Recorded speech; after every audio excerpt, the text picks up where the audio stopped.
Assalamu alaikum ve rahmetullahi ve berekatuh. Mehriban Müslüman doğallar, biz Hudaý Tebareke ve Taalanyň büýren işlerini enjam bermeklikde, boynumuza düşen wazifeler bitirmeklikde, eger şol ameliň ähkamyna agahymyz bolmany, ilmimiz bolmany, şol amel nä form enjam bersen amelimiz dogry bolýa, näme işler etsen şo amelimiz fasit bolýa, şu zatlara ýetik bolmany şo amel enjam bermekligimiz dogryda.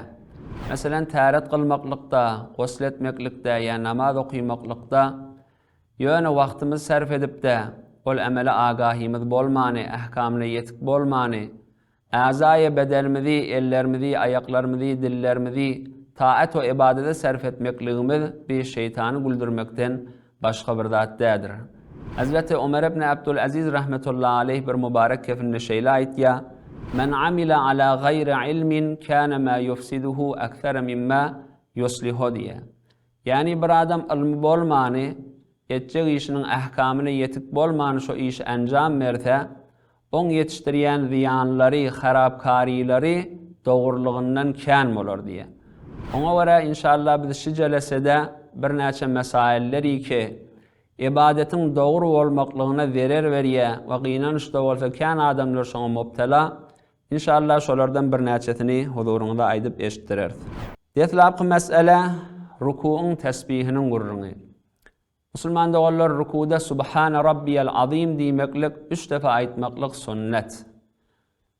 Musulman dogallar hurufe alifba Arap dilinde 28 däne harf.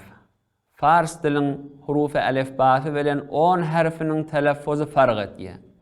Meselen harf Z ki hurufi alifbada 4 tane, 4 form Z va, R Z va, biri zal, D Z, bir Z sabun ona zat diýilýär, bir Z destedar ona zat diýilýär. Şu 4 Z Fars diline hemmesini fakat Z diýip bir form telaffuz edilýär. Emma şu 4 Z'ň telaffuzy Arap diline fark etýär. R Z bolanda inçe aýdylýar. Z destedar bolany ýogyn aýdylýar. Rukuda aýdylmaly tesbih Subhane Rabbiyal Azim. Şol azim Z destedar bilen ýa-da şol ýogyn aýdylmaly. Dilini goýunky diýişleň arkasyna degiripde ýogyn telaffuz bolmaly. Subhane Rabbiyal Azim. Manasy şeýle bolýar, olakam bolan Hudaý Tebareke we Taalany ey bu noksandan paklayan diýdi. Emma eger şonu reze telaffuz bolşýanyk telaffuz edilse, Subhane Rabbiyal Azim diýilse, onda namazyň fasit etýär diýe. Azim manasy düşman sen Hudaý Tebareke we Taala düşman diýdigiň bolýar. Oňa göre bir alim adamyň ýanyna, qaryň ýanyna barakanyna hatmen şoň telaffuzyny sahih formatyny öwrenmeli we ta öwrenşýän çäde şoň ýerine azimyň ýerine kerim diýmekligine ulamala ejade beripdir ta namazy fasit bolmar ýanyk. Bir rukuň tesbihiniň gurrunda belki namazyň içinde elham okuyya, sura okuyya, ettehiyyat okuyya, Allahümme salli beyleki dogalar şulan telaffuzyny kamil we sahih suratyny hatmen bir alim ulamadan, qariden tecvid bilen öwrenmekligi gereklidir. Emma ikinji meseleyi ki namazyň dogrulygyna zerer berýär, şu täretde kelläňe meshetmekliň gurruny. Musulman dogallar kelläňe täretde kamil meshetmeklik sünnet we 4den bir meshetmeklik farz. Kelle meshetmeli bolanyna detlap eliň öğretmäken kelläňdäki bolan böwrügi ýa selläni aýyrmaly. Ondan soňra eliň öyle edipde hiç şerik degirmäni kamil barmaklaň bilen aýaňy kamil kelläň öňüne goýupdy, mustaqim ahire çellim çekmeli. İki barmaň bilen gulaň içini we ondan sonra pökki barmak bilen gulaň ýygyny format edip, eliň arkasy bilen gerdenine meshetmeli. Sünneti formaty şi. Kelläň kamil meshetmeklik sünnet. Eger şu kamil bitmese, onda sen sünnetiň bitdigide.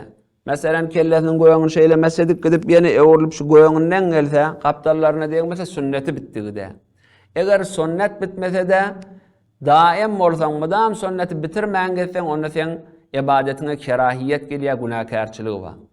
Şu kelläň 4den birini meshetsen farzy bitýär. Kelläň 4 bölseň 4den birini eliň şeýle çekseň farzy bitdigi. Eger sen edenmezsin kelläň 4den birini ýetmese sen täretin dogurda. Täret dogry bolmasa sen namazyň dogurda. Inni mutaassifana zenalaryň arasynda kärrak bolýar. Şolaň mesih ol sünnet bitmä dursun şu yekçarymı barmayan wagtda bolýar. Meselen zenarly kelle mesetjek bolanna olan kellesine anlygy we çargatba elini öledenden sonra ewnçä bir agyna getirip ogşýarlaşy bolmaly zatda.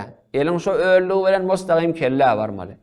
Elin ogşapdy ondan sonra ellerini şu format göňden bir näçesi bilen ruseri çargadyn göň alyp gitýär barmagyndan istifade. Bir näçesi bilen faqat jelalin ortasından iki hat gitýär, hiç bir degýän ýeri ýok.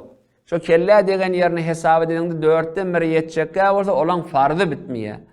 Täret dogry bolmady ki namaz dogry. Oňa göre hatmen şu kellen mesine dikkat etmeli. Kamil mesetmeklik sünnet-i muakkede we eger namahremliň arasynda bir denany täret kıljak bolsa, kellesi görünjek bolsa, başardığından öňçe bir namahremliň bolmadyk ýerine täret kılmaklygy. Namahremli bolan ýerde täret kıljak bolsa, kellesi ýalaňa sorany ola görjek bolsa, şonu hattagal kellesiniň 4'ten birini meshetsin. Kellesiniň ruserisini göň aldyrypdy, eli beren hattagal şeýdakana farzı bitsin. O beýleki sünneti bitirmeklige de başga wagtda hatmen dikkat etmeli. Mehriban musulman dogullar, ýene bir mesele ki namazyň dogurlygyna zerer berýär. Şu rukudan secdeye gitmeklikde sünneti riayet etmeklik gerek. Bir adam bir rekette 2 defa ruku etse şoň boýuna secde etse wajib bolýar. Mesela bir adam Elham surany okyp ruku etýär. Subhan rabbiyal azim, subhan rabbiyal azim, subhan rabbiyal azim. Semiallahu limen hamida, rabbena lekel hamd. Yine öwrülip rukuğa gitse, bir rekette 2 ruku tapylsa şoň boýuna secde etse wajib.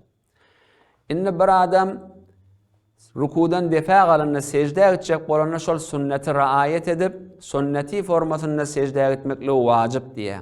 Şon ruku diýäni kitaplarda tarif edenne elin diýde yeter migdarly eňilseň, şu eňilmeklige şu andada durmaklyga ruku diýilýär. Bir adamyň rukusyny bitiripdir awwalky rekatda, rukudan defa galýar, indi secde etjek bolanda ýene şu halat bilen gitse, ýene ikinji rukuny eden ýanyk, şoňa secde etse wajib diýär. Oňa göre rukudan galanda bilen defäňi gyşartmany, etek maýil etmäni, diýdiň ýemşiripde göňü mustaqim dogry saklap secde etmeklik wajib. Rukudan göňe galýan, diýdiň ýemşirip göň salym almaly. Şu form secde etmeklik wajib, şunu baýat riayet etmeli. Şon bir rekatde 2 defa ruku bolsa, secde etse wajib bolýar. 2 rukudaki aýtşymyz ýanyk rukudan goýan alyň dogurda formaty ýene ruku etýän ýanyk bolup şeýle eňilik gitse şu dogurda. Diýdiň ýemişmeli, emma bilen defäň rast durmaly, etek gyşarmaly. Wassalamu aleykum we rahmetullahi we berekatuh.